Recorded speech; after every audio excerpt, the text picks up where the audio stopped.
بسم اللہ الرحمن الرحیم۔ السلام علیکم دوستو آج دل بہت غم زدہ ہے۔ دوستو جب سے یہ کائنات بنی ہے تو کمزور طبقہ ہی ہمیشہ ظلم کا شکار رہا ہے،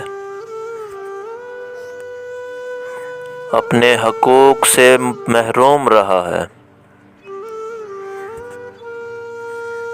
ہمیشہ اس کی آزادی کو سلب کیا گیا ہے، اور آج بھی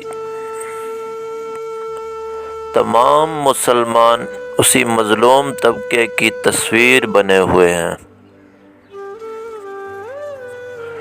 اس وقت دنیا میں تمام مسلم ممالک کو دیکھا جائے تو چند ایک کو چھوڑ کر باقی تمام ہی کسی طاقتور ملک کے ظلم کا شکار ہیں۔ کشمیر، فلسطین، چچنیا، ایسے بہت سے ملک ہیں جہاں پہ مسلمانوں کو ذلیل و خوار کیا جا رہا ہے، اور ہم لوگ خاموش ہیں۔ دوستو جیسا کہ آپ جانتے ہیں کہ ماہ رمضان کے آخری ایام میں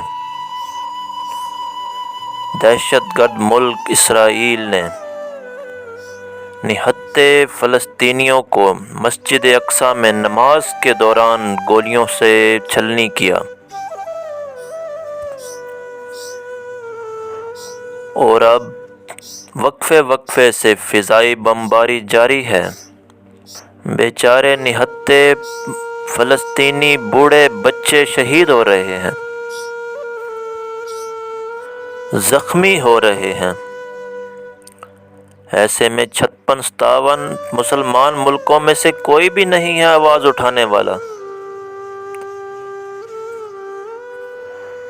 ایسے میں ایک اللہ کے شیر نے آواز اٹھائی۔ ترکی کے صدر رجب Tayyip Erdogan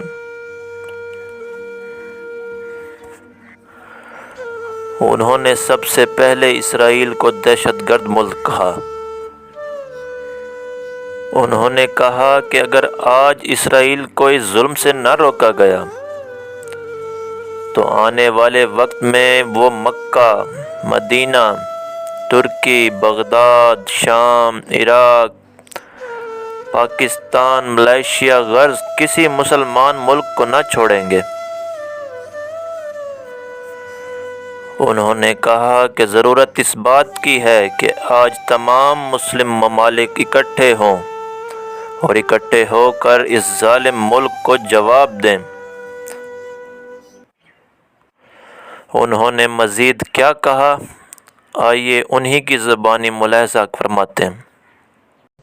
Ramazan ayının son günlerine yaklaşırken ilk kıblemiz, üç dinin kutsal şehri Kudüs'ten hem üzüntümüzü hem öfkemizi artıran haberler alıyoruz.